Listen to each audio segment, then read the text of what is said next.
대림절을 보내고 있습니다. 그리고 여러분들 손에 보시면 이쁜 핑크색으로 우리 청년부 대학부 친구들이 팔찌를 나누어 주었죠. 오늘 색이 원래 핑크색입니다. 그래서 예수님을 계속 기억하자라는 의미로 이 팔찌를 함께 나누었고 또 오늘 말씀을 나누려고 합니다. 어떤 본문으로 함께 이 말씀 대림절 기간에 말씀을 나눌까 고민하다가 계속해서 마음에 드는 이 여호수아의 요 사건이, 오늘 본문에 일어났던 이 사건이 저희 마음 가운데 들어오게 되었습니다. 오늘 본문은 여호수아가 이제 이스라엘 백성에게 마지막으로 당부하는 그런 내용 중에 하나입니다. 그리고 반복이라는 주제가 중요하게 다가오는 이야기이기도 합니다. 왜냐하면 오늘 이 여호수아가 했던 이 이야기들은 모세가 이미 했던 이야기이기 때문에 그렇습니다. 모세가 이미 이야기했고 강조하였고 이스라엘 백성들에게 나누었던 그 이야기를 또다시 여호수아가 반복하고 있기 때문입니다. 지금 이 백성들은 계속 들어왔기 때문에, 그리고 하나님에 대해서 계속해서 설명을 들어왔기 때문에 하나님이 어떠한 분이신지, 하나님이 우리에게 어떤 은혜를 주셨는지, 그리고 얼마나 우리를 책임지시고 인도하시는 분이신지를 계속해서 듣게 됩니다. 왜 이렇게 계속해서 반복적으로 이야기하는 것일까요? 라고 생각을 해본다면 인간의 본성이 바로 쉽게 잊으니까 그런 것 같습니다. 우리의 삶을 되돌아봐도 우리의 삶 속에서는 곳곳에 하나님의 은혜가 가득히 넘쳐나는 것을 우리가 곰곰이 생각해 보면 알 수 있죠. 그런데 우리는 우리의 삶 속에서 다가오는 그 아픈 현실과 다가오는 그 고난을 향해 바라보며 하나님의 은혜를 기억하기보다는 당장에 내 앞에 다가오는 그 고난들에 집중하기 시작합니다. 그리고 나서 하나님께 이렇게 이야기하는 것이죠. 하나님 도대체 어디 있냐고. 하나님 도대체 나에게 해준 것이 무엇이냐고. 이렇게 하는 것이 바로 우리의 모습인 것이죠. 그래서 여호수아는 모세가 이미 했던 이야기이지만 또 똑같은 이야기를 반복하고 있는 것입니다. 또 반복하지만 이스라엘 백성들은 또 잊게 되죠. 여호수아는 그것이 걱정된 것입니다.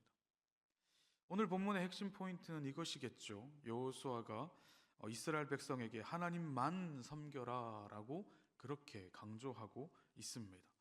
그런데 문제는 뭐겠습니까? 겉보기에는 이스라엘 백성이 이미 하나님을 잘 섬기고 있는 것처럼 그렇게 보인다는 것이 문제이죠. 그러나 그 속을 들여다보게 되면 하나님만 섬기는 것이 아니라 하나님도 섬기고 있다는 것을 우리가 발견하게 됩니다. 하나님만 섬겨야 하는데 하나님도 섬기고 있다라는 것이죠. 이것이 무슨 말이냐면 하나님 옆에 또 다른 신들을, 또 다른 대안들을, 그리고 또 다른 내가 붙잡을 만한 것들을 두고 살아가고 있다라는 것을 의미합니다.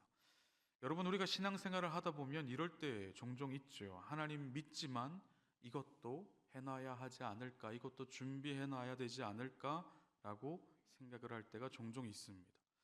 내가 하나님 믿지만 이 정도 대비책은 내가 해놓아야 하지 않을까라고 생각할 때가 종종 있다는 것이죠. 그리고 그 생각들은 우리의 마음 가운데 꽤 자주 들어오게 됩니다. 경제적으로든 관계적으로든 미래에 대한 불안 속에서 하나님만 의지하기에는 좀 불안하니까 다른 차선도 하나 마련해 놓자라는 생각을 우리도 모르게 하고 있는 것입니다. 오늘 본문에서 여호수아는 바로 이 부분을 정확하게 지목하여 찌르고 있는 것이죠. 우리 오늘 본문 14절을 한 번 더 같이 한번 읽어보도록 하겠습니다. 14절입니다. 시작. 그러므로 이제는 여호와를 경외하며 온전함과 진실함으로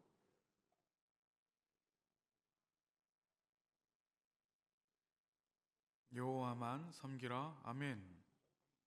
이스라엘 백성이 지금 무슨 상황입니까? 약속의 땅에 들어왔습니다. 40년 동안 광야 생활을 하였고 그것이 끝났고, 그리고 이미 7년 동안이나 가나안 정복 전쟁을 하고 있었고 그것도 이제 막바지에 거의 끝나가는 그러한 시점입니다.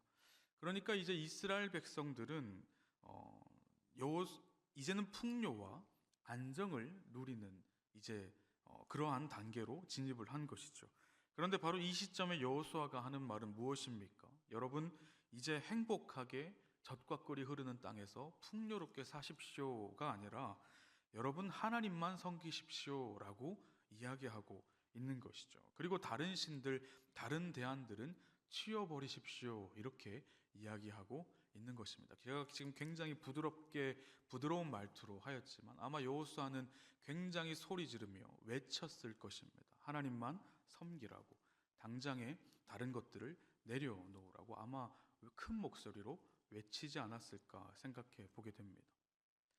우리가 안정되고 풍성해지면 좋은 점이 있죠. 걱정과 근심이 줄어듭니다. 그리고 매일 먹을 것 걱정하지 않아도 되고 매일 어디로 이동해야 되는지 고민하지 않아도 됩니다. 내게 집이 있고 딱 일자리가 있고 재정이 있으면 마음이 편해지는 거죠. 그런데 그때 문제는 무엇이냐면 하나님을 덜 찾게 된다는 것입니다. 이제는 하나님 없이도 내 삶이 어느 정도 굴러가는구나, 이제는 하나님 없이도 내 삶이 조금 안정되어져 가는구나 라는 그 마음이 내 마음 가운데 슬며시 들어오게 된다면 더 이상 하나님을 찾지 않게 되는 것이죠. 우리가 너무나도 잘 알고 있는 아담과 하와를 생각해 보면 이 아담과 하와는 에덴 동산에서 모든 것을 누렸죠. 모든 것이 완벽했고 대적도 없었고 음식과 집과 그들이 누릴 수 있는 모든 것들이 그곳에 다 있었습니다. 완벽한 세상에서 이 아담과 하와가 지냈지만 아담과 하와는 왜 하나님을 불신하고 죄를 지었겠습니까? 하나님이 필요 없어 보였기 때문입니다. 하나님이 계셔도 안 계셔도 내 삶의 차이가 없어 보였기 때문이죠. 선악과라는 것은 무엇입니까? 그 많은 것들, 그 모든 것들을 할 수 있지만 단 한 가지 선악과만은 건드리지 못하게 하신 그 하나님이 이해가 되지 않는 것입니다. 이 선악과라는 것, 그리고 이 선악과로 인하여서 마치 내가 구속받고 있다라고 그렇게 느낀 거죠. 오히려 이것만 없다면 내가 더 자유롭고 더 행복해질 것만 같은 그러한 생각이 이 아담과 하와 마음 가운데 가득했다라는 거죠. 더 이상 하나님이 필요하지 않는 상태. 선악과를 보았지만 그것을 통하여서 하나님을 떠올리는 것이 아니라 그것이 필요 없다라고 생각하는 그러한 단계로 이 아담과 하와가 진입했다라는 것입니다. 그래서 그들은 선악과를 먹게 되었던 것이죠. C.S. 루이스가 순전한 기독교에서 이렇게 이야기합니다. 인간의 가장 큰 비극은 하나님 없이도 살 수 있다는 착각에서 나온다라는 것을 이야기하죠. 풍요로우면, 안정이 되면 내 힘으로 사는 것 같고 그러다 보면 하나님을 잊게 됩니다. 그러한 상태에 놓여져 있는 이 이스라엘 백성들에게 여호수아가 외치고 있는 거죠. 우상을 치워버리라 이야기합니다. 여기서 이스라엘 백성들은 우리는 이미 하나님을 믿고 있다라고도 당돌하게 대답을 합니다. 그런데 여호수아는 알고 있죠. 표면적으로는 하나님을 섬기는 것 같지만 마음 한 구석에는 우상을 간직한 채 혹시 모르니까라는 그러한 대안으로 그러한 우상들을 챙기고 있다라는 것을 이미 여호수아는 알고 있는 것이죠. 여러분, 하나님만 믿기가 그렇게 힘듭니까? 라고 이야기한다면 우리가 어떤 대답을 할 수 있을까요? 참 쉽다, 어렵지 않다라고 이야기하시는 분들도 있으실 테고, 하나님만 믿는 것이 참으로 어렵습니다 라고 대답하는 사람들이 있을 것입니다. 그리고 이렇게 질문하면 보통은 대개는 이렇게 대답하는 친구들이 꼭 있습니다. 보이지 않아서 믿기가 힘듭니다 라고 이야기하죠. 보이지 않아서 믿기 힘들다라는 거죠. 그런데 우리가 잘 생각해 보아야 되는 것은 하나님은 언제나 눈에 보이는 방식으로 일하지 않는다라는 거죠. 히브리서 기자는 이에 대해서 보이지 않는 것을 믿는 것, 그것이 믿음이라고 이야기하고 있습니다. 보고 믿으면 사실 그것은 믿음이 아니라 팩트를 보고 그것을 인지하는 것에 불과하기 때문에 그렇습니다. 하나님만 믿는 것이, 그런데 문제는 무엇이냐면 보이지 않는 하나님을 믿는 것조차 어려운데 우리가 하나님만 믿는 것이 우리의 삶 가운데 안 좋아 보일 때가 있다라는 것이죠. 15절에 이런 말씀 나옵니다. 한번 같이 읽어볼까요? 15절입니다. 시작. 만일 여호와를 섬기는 것이 너희에게 좋지 않게 보이거든 너희 조상들이 강 저쪽에서 섬기던 신들이든지 또는 너희가 거주하는 땅에 있는 아모리 족속의 신들이든지 너희가 섬길 자를 오늘 택하라. 오직 나와 내 집은 여호와를 섬기겠노라 하니. 그러니까 지금 이스라엘 백성들은 하나님을 믿는다라고 고백을 한 상태이죠. 여호수아가 하나님만 믿어라라고 이야기하니 이스라엘 백성들이 우리 하나님 믿고 있어요라고 대답을 하고 있는 거죠. 그런데 이 말에 이어서 여호수아가 또 이렇게 이야기하고 있는 것입니다. 만일 여호와를 섬기는 것이 너희에게 좋지 않게 보이거든이라고 이 말을 시작합니다. 그러니까 이 말이 무슨 말이냐면 만일 여호와를 섬기는 것이 너희에게 좋지 않게 보이거든, 이 말은 하나님만 믿는 게 때론 우리 눈에 안 좋아 보일 수도 있다라는 것을 의미합니다. 그러니까 여호수아도 알고 있는 거예요. 하나님만 믿는 것이, 여호와만을 섬기는 것이 우리에게 좋지 않게 보일 때가 있다라는 것을 여호수아도 알고 있다라는 것입니다. 그리고 실제로도 그렇습니다. 하나님만 믿고 무언가를 시작하였고 사업을 시작하였고 무언가 일을 진행하였지만 그것이 잘 안 되는 경우가 있죠. 하나님만 믿고 헌신했는데 더 힘든 상황이 우리의 삶 가운데 찾아오는 경우가 얼마나 많은지 모릅니다.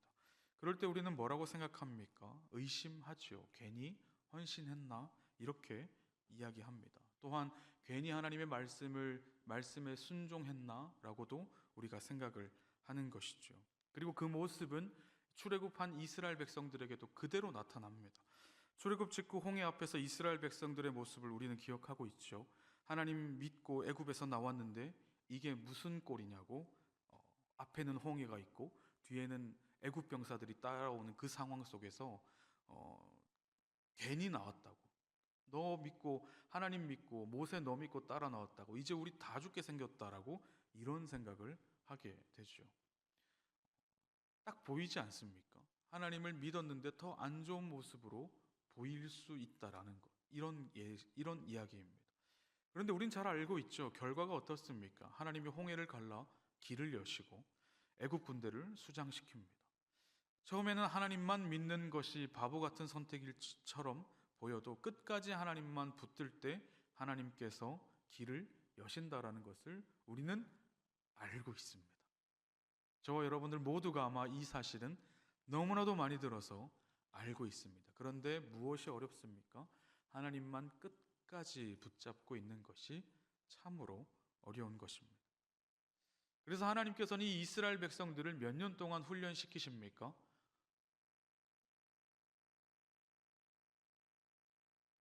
할렐루야. 몇 년 동안 훈련시키십니까? 40년 동안 훈련시킵니다. 40년 동안이나 훈련을 시키죠. 무엇을 훈련시키십니까? 물 없이도 살아갈 수 있는 법, 이런 게 아니지 않습니까? 하나님이 이스라엘 백성들에게 40년 동안 가르치고 있는 것은 무엇입니까? 끊임없이 이야기한 것은 무엇입니까? 먹을 것이 없을 때 만나와 메추라기, 물이 없을 때 반석의 물, 대적 앞에서의 승리, 이 모든 것들이 하나님께서 이스라엘 백성들에게 보여주시고 가르쳐 주신 그러한 것이죠. 막상 내 앞에 먹을 것이 없을 때 이스라엘 백성들은 불평불만합니다. 여기까지 따라오게 해놓고 우리 다 굶어 죽일 심산이냐고, 마치 하나님 믿으면 안 좋아 보이는 것처럼 보이게 되는 것이죠. 그러나 그것 끝까지 붙잡을 때 하나님께서는 먹을 것을 주시고, 목말라 죽겠다라고 하소연할 때 우리 하나님만 믿고 따라왔더니 우리 다 목말라 죽게 만들 셈이냐라고 이야기할 때 하나님께서는 끝까지 믿으면 반석에서 물을 터져 물을 시원하게 먹을 수 있다라는 것을 40년 동안 가르쳐 주고 계신 것이죠. 이것을 40년 동안 가르치는 것입니다. 그래도 나를 믿으면 결국 너에게 선한 것으로 내가 응답할 것이다 라는 것을 40년 동안 가르쳐 주는 것이죠. 그리고 그 40년 동안 훈련받은 결과가 오늘 이 여호수아 앞에서의 이 이스라엘 백성들의 모습인 것입니다. 그러니까 이 여호수아가 얼마나 답답하겠습니까? 우리가 그렇게 힘들게 고생하며 40년 동안 이것을 훈련하고 40년 동안 이것을 하나님께서 우리에게 가르치셨음에도 불구하고 이스라엘 백성들이 입으로는 하나님을 믿는다 고백하지만 한쪽 손에는 다른 우상들을 붙잡고 있는 이 현실을 여호수아가 보고 있으니 얼마나 답답하겠냐라는 것이죠. 그런데 문제는 무엇이냐면 오늘날 우리에게도 이러한 모습이 그대로 있다라는 것이 정말 큰 문제입니다. 우리 인생에서도 그러한 순간이 있죠. 하나님만 믿으니까 더 안 좋아지는 것 같다라는 생각이 들 때가 너무너무 많습니다. 그때 오늘 본문은 이렇게 말씀하고 계신 것이죠. 그것이 정상적이다. 그것이 틀린 것이 아니라 그것이 원래 그런 것이다. 그것이 옳은 것이다. 라고 우리에게 이야기하고 있습니다. 하나님은 우리의 믿음의 진정성을 시험하실 때가 있고 우리가 그 시험을 통과하면 하나님의 선한 계획을 이루시는 그것을 우리에게 말씀하고자 하는 것이죠. 그리고 그 이스라엘 백성들에게 여호수아는 또 이렇게 선포합니다. 23절에 이렇게 이야기하고 있는데요. 너희 중에 있는 이방신들을 치워버리고 하나님께로 향하라. 그렇게 이야기하고 있습니다. 그러니까 이 이스라엘 백성들이 계속해서 여호수아 앞에서 하나님을 믿습니다. 하나님만 믿겠습니다. 하나님만 의지하겠습니다. 하나님만을 따르겠습니다라고 고백하지만 그들의 인생에서 그들의 삶 속에서 아직까지 우상이 그대로 있는 것이죠. 우상이 계속 있는 겁니다. 우상이 계속 있는데 이스라엘 백성들이 계속 하나님만 믿겠습니다. 하나님을 따르겠습니다라고 이렇게 이야기하고 있죠. 그리고 여호수아가 그걸 듣고 다시 한 번 더 계속해서 점검하는 겁니다. 계속해서 되묻고 확인하고 있는 것이죠. 이 사람들은 하나님을 믿는다 고백했지만 농경의 신, 풍요의 신, 다른 모든 잡신들을 조용히 한 손에 쥐고 챙겨두고 있습니다. 혹시나 하나님께서 우리의 예상대로, 우리의 계획대로 내가 원하는 것을 들어주시지 않는다면 이 우상에게라도 내가 나아가야겠구나. 이 우상이라도 내가 붙잡아야겠구나 라는 그러한 마음이 있었던 것이죠. 우리의 모습과 얼마나 닮아 있는지 모릅니다. 하나님이 최선이긴 한데 혹시 모르니까 차선, 후보군, 기타 등등 플랜 B, 플랜 C까지 해서 더 만들어 놓자라는 그러한 마음이 우리 마음 가운데 얼마나 많은지 모릅니다. 그리고 우린 이것을 참 지혜 있다라고 이야기합니다. 이것이 지혜라고 우리가에게 다가오는 것이죠. 그러나 성경은 그것이 지혜라고 이야기하고 있지 않습니다. 오히려 순전함을 잃은 것이다 라고 이야기하고 있죠. 하나님은 우리에게 늘 최선을 다하시는 분이신데 우리는 하나님에게 1등 자리 안 드리고 최선의 자리 안 드리고 2등, 3등, 4등의 자리에 하나님을 모셔놓으려고 할 때가 얼마나 많은지 모릅니다. 야곱의 집안을 생각해 보면 창세기 35장에 하나님이 야곱에게 베델로 올라가라 라고 그곳에서 만나자 라고 이야기하셨을 때 뭐라고 이야기합니까? 나한테 오기 전에 너희 집안에 있는 모든 이방신들 그 잡신들 다 버리고 올라오라라고 그렇게 이야기하지 않으십니까? 믿음의 족장이었던 야곱의 집에도 너무나도 많은 우상이 있었음을 하나님도 알고 계신 것입니다. 그런데 그게 인간의 연약함이죠. 우리는 늘 차선을 만들고 플랜 B, 플랜 C를 만들어 놓습니다. 그 차선, 다른 계획, 플랜 B, 플랜 C 이것을 버리는 것이 믿음의 순수성을 회복하는 길인 줄로 믿습니다. 칼빈은 이런 말을 하였습니다. 인간의 마음은 우상공장이라고 이야기합니다. 우리의 마음은 끊임없이 우상을 만들어낸다라는 뜻이겠죠. 그 우상이 눈에 보이는 형상이 아닐지라도 내가 세워놓은 어떤 미래의 계획, 그리고 내가 생각하는 그 재물, 그리고 내가 중요하게 여기는 그 인간관계, 그것도 나의 스스로가 인정하는 나의 능력, 그 모든 것이 우리에게 우상으로 다가올 수 있는 것을 우리는 기억해야 합니다. 하나님만 믿으면 안 돼. 그래도 이 정도는 내가 지우고 있어야지. 하나님께만 온전히 올인하면 안 돼. 내가 그래도 이것만큼은 내 삶 가운데 미리미리 준비해놔야지 라고 생각을 하는 그 모든 것들이 우상이라는 것이죠. 우리가 차선을 내려놓고 하나님 제게 하나님밖에 없습니다 라고 고백할 때 과연 어떤 일이 일어나겠습니까? 그때 하나님도 그래 나에게도 너밖에 없다라고 고백하시지 않겠습니까? 우리가 믿음으로 하나님 한 분께만 집중하면 하나님께 우리의 인생의 문제를 다 알고 계시기 때문에 하나님께서 우리를 선한 길로 인도해 나가시지 않으시겠습니까? 그런데 우리는 우리의 삶 가운데서 너무나도 많은 길, 많은 플랜, 많은 계획 이런 것들을 하나님 없는 다른 길들을 너무나도 우리의 삶 가운데 많이 만들어 놓아 있는 것을 보게 됩니다. 하나님, 내가 이것 할 테니 하나님 이것 해주십시오. 오히려 하나님과 거래를 하려고 하고 딜을 하려고 하는 우리의 모습을 또 보게 된다라는 것이죠. 이것이 온전한 믿음이 아니라고 성경은 이야기하고 있는 것입니다. 내가 하나님만 믿으면 무조건 하나님이 나에게 모든 것을 잘해 주신다라는 그런 조건부 딜이 아니라는 것이죠. 오히려 순수하게 하나님을 신뢰하는 사람이 결국 하나님의 신실하심을 경험한다라는 그 말씀이 우리의 마음 가운데 다가와야 될 줄로 믿습니다.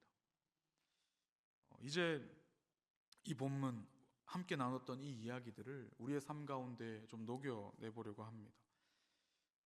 여러분, 우리의 삶 가운데 이거 안 되면 어떡하지? 라는 불안감 때문에 만들어 놓은 다른 생각, 다른 계획, 다른 것들이 우리의 삶 가운데 있다면 하나님이 이거 안 해주시면 내가 이거라도 붙잡아야지, 하나님이 이거 들어주시지 않는다면 내가 이거라도 붙들어야지 라고 남겨놓은 대안들이 있다면 그것이 재정이든 그것이 인간관계이든 그것이 직장이든 그것이 이성이든 진로든 결혼이든 학업이든 모든 것들을 다 내려놓으시기를 소망합니다. 우리가 말로는 하나님 믿습니다 라고 이야기는 하지만 마음 한구석에는 그래도 이것 하나만큼은 있어야지 하는 그 생각 가지고 있다면 이것 모두 다 내려놓으시기를 소망합니다. 그러면 우리가 이제 이 하나님만 섬기는 이 이야기의 결말이 어떤지를 한번 알아봐야겠죠. 하나님만 섬기면 끝에 어떻게 되겠습니까? 질문이 너무 쉽죠. 하나님만 섬기는 자들이 누릴 수 있는 은혜가 있지 않을까요?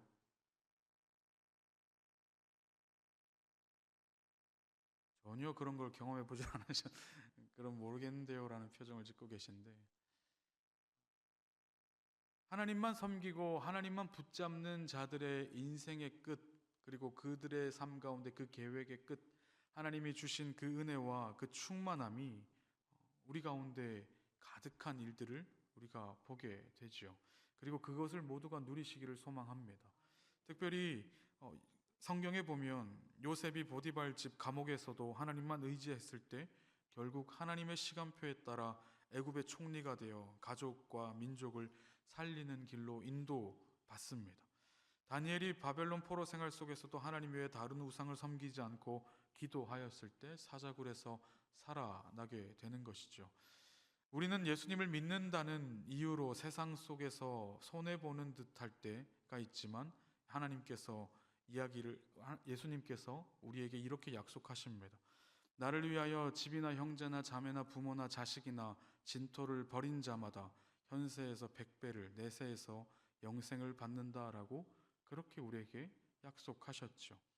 즉 우리가 하나님만 붙들면 결코 손해보는 인생으로 끝나지 않는다라는 것을 우리는 기억해야 될 줄로 믿습니다. 그런데 주의해야 할 것은 그것이 내가 원하는 타이밍이 아닐 수도 있다라는 것이죠. 우리가 여기서 다 무너지고 있는 거예요.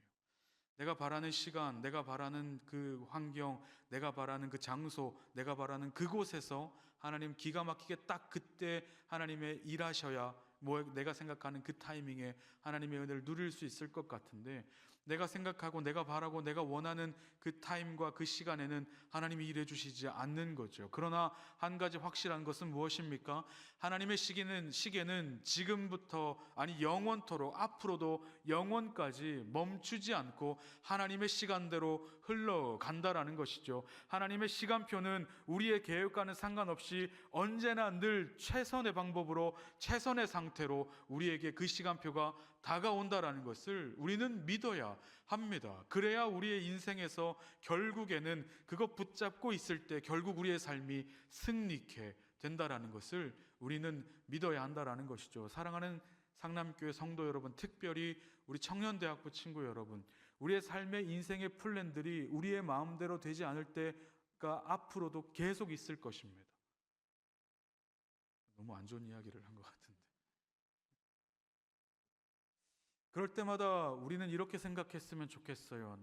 나의 시간표대로 하나님을 움직이려고 하는 교만함 내려놓고 하나님의 시간표에 내가 담겨 있는 것, 하나님의 역사 속에, 하나님의 그 일하심 속에 내가 들어가는 것, 그것이 우리가 해야 될 가장 최선의 선택이라는 것을 기억하시기를 소망합니다. 지금 비록 내가 봤을 때 이것 지금 해주셔야 될 것 같은데 안 해주셔서 섭섭하더라도, 지금 하나님께서 이거 들어주셔야 되는데 안 들어주셔서 섭섭하다 할지라도 하나님 한 번도 나를 실망시키신 적 없다라는 것을 기억하시며, 그리고 내가 하나님의 그 계획 속에, 하나님의 그 역사 속에 들어가 있을 때 결코 우리는 실패하는 인생이 아니라 하나님께서 승리케 해주실 인생이라는 것을 믿고 의지하며 그 말씀 붙잡고 살아가시는 저와 여러분들 다 되시기를 주님의 이름으로 축원드립니다.